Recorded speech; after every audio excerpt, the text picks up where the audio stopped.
Combien de personnes vont voir Sacré-Cœur au cinéma? Hein, ça leur fait plaisir de voir un Christ tout gentil, tout mignon. Et ce n'est pas celui des Écritures. Ce n'est pas le Dieu d'Israël. Ce n'est pas le lion de la tribu de Juda. Non, c'est un mensonge, c'est un faux Christ.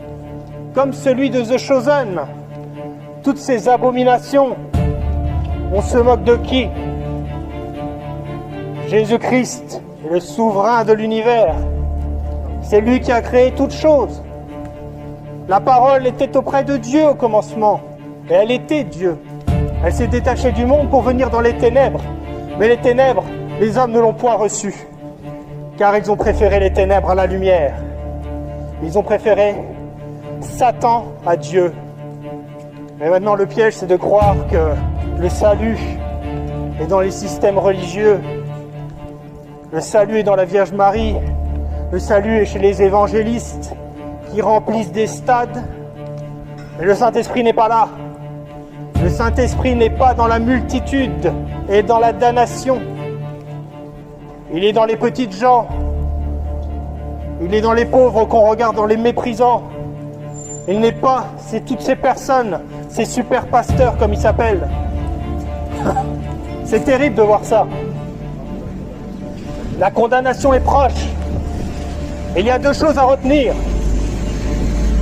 C'est soit vous mourrez dans vos péchés, vous allez en enfer.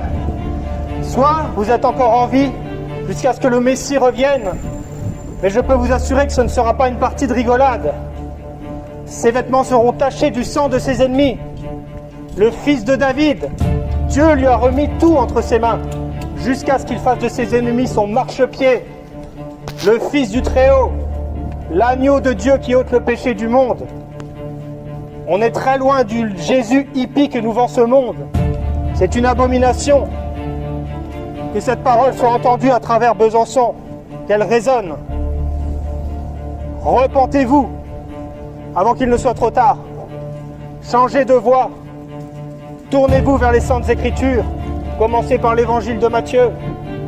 Ouvrez votre cœur. Et le Saint-Esprit fera le reste. Et il est nécessaire de se détourner de ses péchés, de prendre conscience de sa condition devant Dieu. Car je ne vaux pas mieux que vous, loin de là. J'ai fait des choses abominables aux yeux de l'Éternel.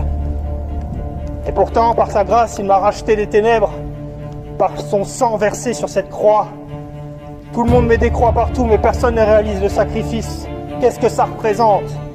Plutôt que de montrer cet instrument de torture païenne que les Romains ont utilisé, il ferait mieux de comprendre le message derrière. L'ultime sacrifice pour l'humanité.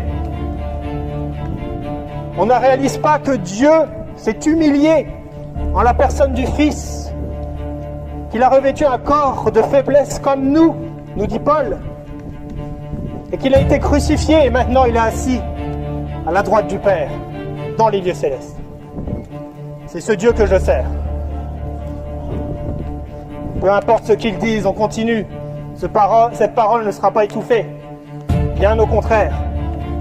On continuera de proclamer l'Évangile comme c'est le cas depuis 2000 ans. Peu importe l'opprobre qu'on recevra, le serviteur n'est pas plus élevé que le maître. Loin de là. Seigneur, que cette parole puisse toucher les âmes, qu'elles puissent se repentir et comprendre que tout ce qui se passe dans ce monde doit arriver à cause de notre état de pécheur, à cause de la chute en Éden, à cause du péché qui règne et qui est rentré dans l'humanité. Il n'y a absolument aucune espérance dans ce monde.